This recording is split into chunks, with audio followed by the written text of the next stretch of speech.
Don't forget, you can reach the latest episode of Potomac Watch anytime. Just ask your smart speaker, play the Opinion Potomac Watch podcast. That is, play the Opinion Potomac Watch podcast. From the opinion pages of the Wall Street Journal, this is Potomac Watch.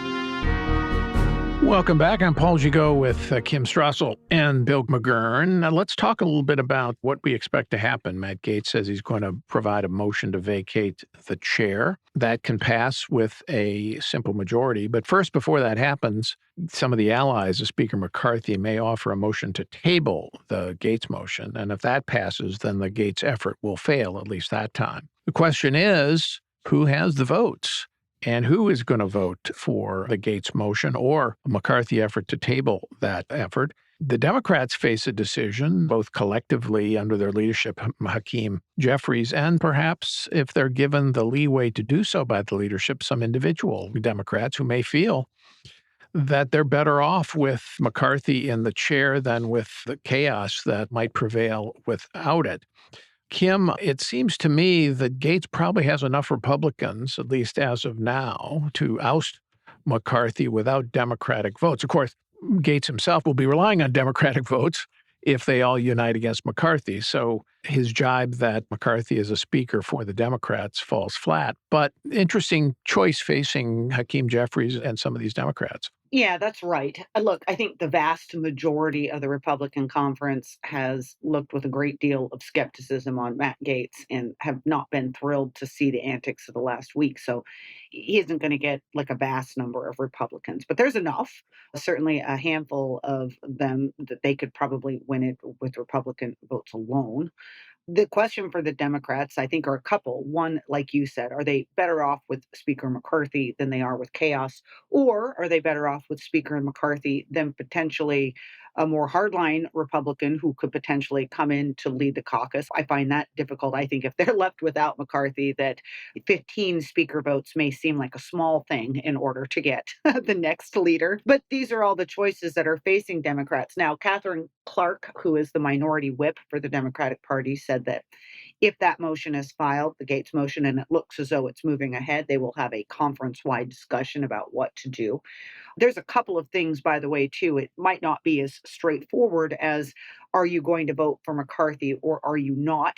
With the numbers as close as they are in the House, and we've seen this increasingly as a tactic on both sides, it could be that a handful of Democrats can simply be convinced to not vote at all, which then lowers the threshold and dilutes, as it were, the power of that rump group of Republicans to use their own votes to get McCarthy out of the chair. It's all math in the end. And, then add into all this, though, the complex decision making on the Democratic side, Paul. It's not just the overall optics and the overall question of what is best for them in the short or long term, but there's a lot of frayed feelings as well, too, given that McCarthy, in order to try to shore up conservative support, recently launched an impeachment inquiry into the president of the United States, which has ruffled a few Democratic feathers. So there's a lot of complex dynamics here, and it'll be difficult to predict what will happen until it all plays out. It is quite the mess. Let's listen to Lindsey Graham, the senator from South Carolina, talking about some of the implications if McCarthy is ousted. Kevin is the right guy at the right time. The only way he loses his job is if a handful of Republicans join up with the Democratic Party to fire him. That would be a disaster for the future of the Republican Party.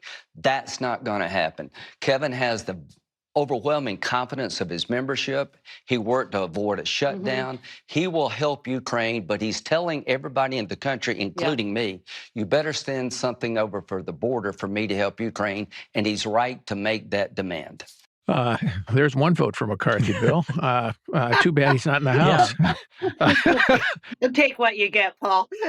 The irony of the rebels' position is, as I was saying before, they're blaming McCarthy for working with Democrats, but they can't remove McCarthy without at least the tacit help of Democrats. The Republicans, the vast majority, want McCarthy, and they don't. How do they get their way? There were stories about Matt Gaetz talking to Democrats. So why is it okay for him to do it, to pull down a Republican speaker, but not for the others to do it to keep a government going? The question, of course, Kim, if you oust McCarthy, he may want to keep fighting, right? Because then what happens is if the Gaetz motion passes, the chair is vacated, then you have to pick a new speaker. You could have an extended fight over speaker who's next. McCarthy may not give up. He may keep fighting, try to get the job back. If he can't get the job back, the Republicans would have to focus, try to get somebody else. And it could take many, many votes and many, many days if there's nobody who is Paul Ryan to succeed John Boehner the way that happened, in a kind of a consensus choice right now that I see. And the McCarthy people, if McCarthy is ousted, his supporters, some of them are going to be pretty bitter. And anybody that Matt Gaetz supports, they'll oppose. So you're looking at the potential for a chaotic several weeks here if McCarthy is ousted. And then there's the outside chance, it's not likely, but there's an outside chance that you could get some kind of Democratic Republican centrist that would ally to make somebody else the speaker, possibly even a Democrat. Yeah, this could be weeks. You said days. This could be weeks of chaos. I hate to say this. And, I think that the most likely scenario here is that McCarthy does keep fighting. I mean, that could go on for a while, but maybe he triumphs there. The other option is Steve Scalise, who has been a very effective number two to McCarthy. Would there be, if people simply got wore down, would there be a move to do that? That's possible. But, can I just step back and note what Matt Gaetz and this crew is doing here? Because I think it's worthwhile stepping back from the House. I mean, we are in an environment where we have a president in the White House that very few people believe at the moment is at the top of his game. Okay. Our adversaries are watching that.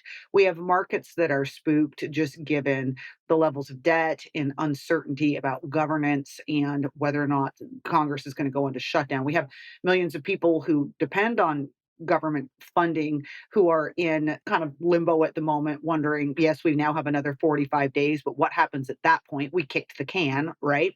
So all of this, and we're now going to engage in another speaker fight on the world stage and send that message to our adversaries and basically look as though the United States yet again is incapable of keeping itself in order. That is what this handful of people are doing at the moment. And I think that bigger cost is worth just taking a second to think about as well, too. And all in the service of nothing at all. Nothing. There's simply nothing that they can accomplish other than showing that they can shut down the government, that they can depose a speaker, and there's chaos. And once you flex your muscles to do that, take a bow, take a victory lap, get your cable show on Newsmax or, Steve Bannon's talk show. What are you going to get? Nothing. It's all about nothing. So going to be interesting to watch, interesting in the sense of the Chinese curse, I guess. May you live in interesting times. So I don't know. We'll see how it goes. We'll be covering it all the way here. Thanks to Bill McGurn. Thanks to Kim Strassel. Thank you all for listening. We'll be back tomorrow and every day here on Potomac Watch.